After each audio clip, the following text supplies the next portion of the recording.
Para doon sa nag-request ng sinaing na tulingan na may gata. Eto, at ibibigay ko na sa inyo. Bagong luto pa.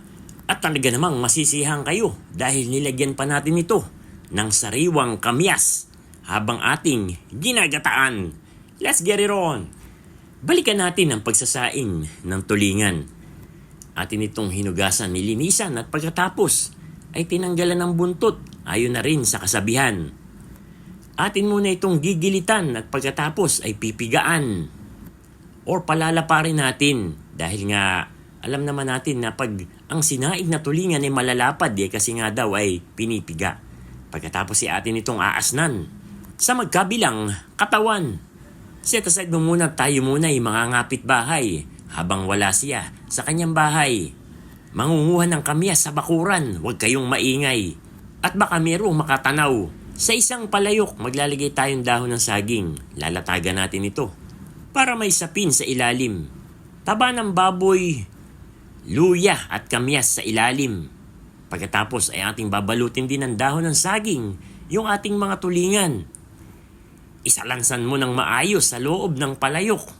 At sa ibabaw ay dagdagan mo pa ng luya, kamyas at balat o taba ng baboy. Damihan mo ang pagkakalagay ng asin, paminta, suka at tubig para hindi matuyuan. Dahil matagal-tagal ang pakuluan ay dito ko naglatag ng kalan sa uling. 4 na oras ang pagkakaluto nitong ating sinaing na tulingan. Kaya dapat hindi ka mainipin pag ito iyong lulutuin. Atin muna itong hahanguin at medyo palalamigin. I-ready mo na din yung ating gagamitin. Dahil kapag mainit na yung ating paglulutuan ay isasali na natin ang unang piga ng 2 niyog na kinayod. Dahil nga ang gusto natin ay talagang malasang malasa ang pagkakagata dito sa ating sinaing na tulingan. Ilagay na natin ang 3 sinaing na tulingan. Yung natira nating luya, kamyas, at taba ng baboy habang atin itong isinasaing ay inilagay ko na rin dito.